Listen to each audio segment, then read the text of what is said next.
¡Hemos vuelto! Antes de comenzar, quisiera invitarles a la página de Facebook y también a mi canal de YouTube, donde encontrarán videos similares al que están por ver, pero enfocado a canciones. Batman, el Caballero de la Noche regresa. En 1986, el cómic de superhéroes estadounidense cambia para siempre con dos obras: Watchmen, por Alan Moore, y El regreso del Caballero de la Noche, por Frank Miller. Muchas veces, cuando se piensa en cómics, este es uno de los primeros títulos que se vienen a la mente, y más en estos momentos en el que el género domina las salas de cine. Y pese a que, en efecto, es una obra fundamental, creo que hay puntos comunes que se dicen sobre esta obra que se dan por ciertas y pueden sesgar su lectura e interpretación. Este cómic surge porque Frank Miller estaba por cumplir 30 años. Una extraña crisis de mediana edad le invadió, ya que suelen darse 10 o hasta 20 años más tarde. El punto es que pensó que ahora entraba a una edad superior a la de Batman, por lo que se dispuso a escribir una historia del hombre murciélago que, en efecto, estuviera en una entrada de edad madura. La historia se publicó originalmente en 4 números que abarcan diferentes aspectos del cruzado encapotado, a modo de deconstrucción, es decir, vemos una destrucción analítica del personaje para luego reestructurarlo. Esto se ve muy claramente al iniciar con un Bruce Wayne retirado por 10 años a partir de la muerte de Jason Todd, su segundo Robin. Se siente incompleto, busca emociones fuertes y está al borde suicida con experiencias riesgosas. Sin embargo, se da cuenta que todo es por la ausencia de su alter ego, el Caballero Oscuro, por lo cual decide volver a su cruzada. Esto nos da pie a que su regreso sea casi como un nuevo origen, como dije antes, apelando a esa acepción de deconstrucción. En los paneles se hace mucho énfasis en el asesinato de sus padres para su regreso, por lo que la idea es muy clara y las situaciones que se nos presentan ahora, pese a que pueden parecer algo aisladas, tienen el hilo conductor de hacer esta revisión del personaje. Como hemos visto en anteriores videos, Frank Miller venía del noir. Para esas fechas, su trabajo más reconocido era con Daredevil de Marvel, en la cual la integración de estos elementos quedaron en el personaje para siempre. Y como en las otras reseñas que he hecho, la sordidez suele ser el ambiente en común de estas. En esta publicación se retoma con la ciudad de Gotham, casi en ruinas por el crimen y abandono. Aquí se nos presenta a la banda de mutantes como cara de esta situación. Al mismo tiempo, Harvey Dent, mejor conocido como Dos Caras, está saliendo de rehabilitación. Le han operado el rostro y ahora no está desfigurado. Aunado a terapias psicológicas exitosas, se da por terminado el villano, el cual se vuelve un fenómeno mediático. Va a ser un común en toda la obra ver noticieros con estas primicias, sumadas a las opiniones de diversos personajes. Aparte de darle cierta originalidad, la intención es de verbalizar estas cuestiones que están alrededor del protagonista en pos del análisis en el que tanto he insistido hasta ahora. Dos Caras jamás se fue, y es el primer gran enemigo al que enfrenta Batman en esta historia. El final de su conflicto es dilapidante. Parafraseando, mientras que las cicatrices externas se fueron, nunca se preocuparon por qué tanto calaron las interiores. El justiciero encapotado lo entiende y dice que en él ve un reflejo de sí mismo. La declaración de Miller es clara y se ha normalizado un poco hasta nuestros días, pero para ese momento fue la primera vez que se hizo explícito.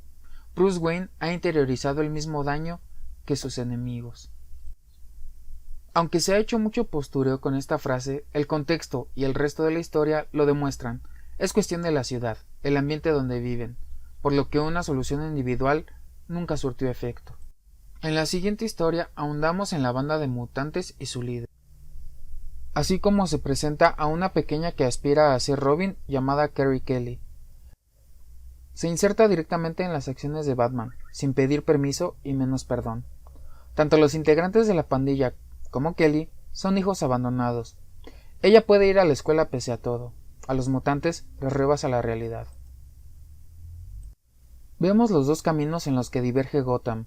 O te absorbe la situación o te ves en obligación a enfrentarla. Ambas son igual de terribles. El simbolismo vuelve a estar claro. La pandilla representa al crimen como este constructo sin rostro tal cual. Ellos son la situación en la que se encuentra la ciudad.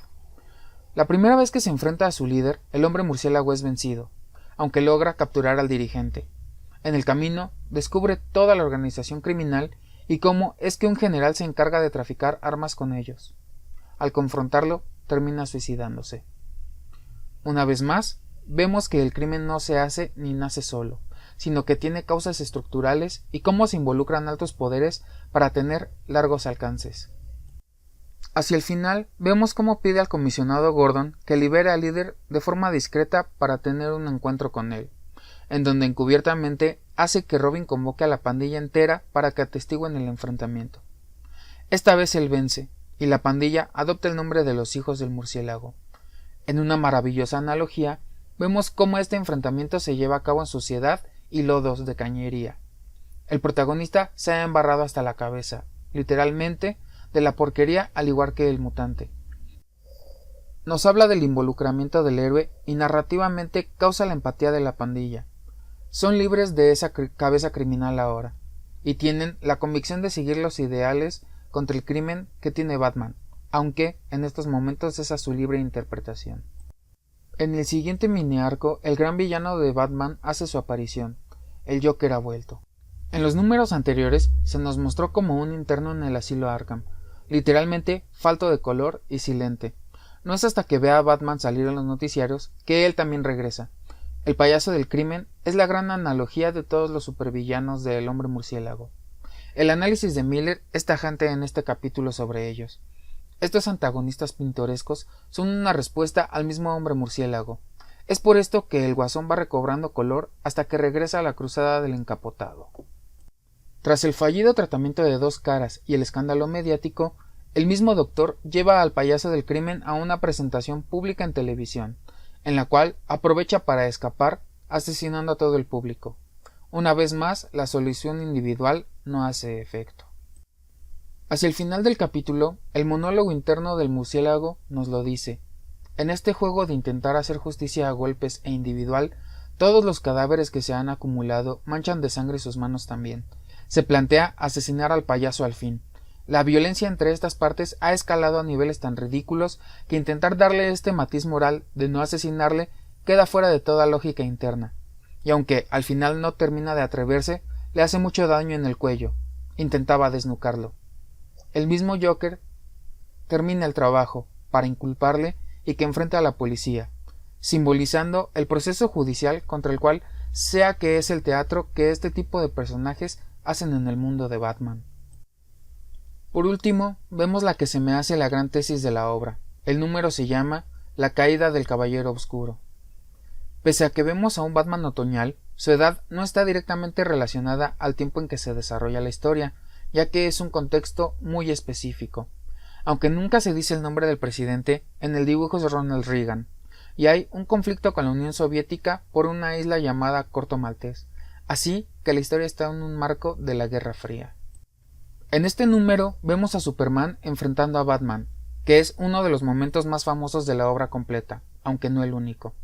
Anteriormente habían tenido discusiones y el kryptoniano le había advertido a Bruce que lo mandarían por él, ya que vemos las discusiones en la televisión y la opinión del público en este medio y al ojo popular. Parece que todo se está saliendo de control, como pasaría realmente al ver a este tipo de personajes en acción. El Caballero Oscuro le reclama al hijo de Krypton haber cedido al gobierno, pero como dije, no es que se represente un poder estatal anónimo, sino con rostro y acciones muy específicas. Lo terrible viene cuando Clark interfiere directamente en el conflicto de Corto Maltés. Una bomba nuclear es enviada, aunque no logra su objetivo directo, pero sumerge a Gotham en la oscuridad y fallas mecánicas por el pulso electromagnético. Aquí se nos derivan varias situaciones. La legitimación de este régimen por parte de Superman, el metacomentario de la representación de Estados Unidos en un personaje y el arrojo de los seres humanos a la naturaleza sin apoyos tecnológicos, en su estado más vulnerable, y por lo tanto donde la moralidad se hace muy explícita e inmediata. Es aquí donde vemos un momento bastante optimista y filosófico, donde se muestra a la población cooperando para solventar la situación, más particularmente por la caída de un único avión a la ciudad. Miller nos muestra que las personas en estas situaciones son muy solidarias, y el deseo de ayudar ha estado ahí. No se trata de moralina alguna. Históricamente, las estructuras sociales se han construido a partir de la cooperación y el colectivismo.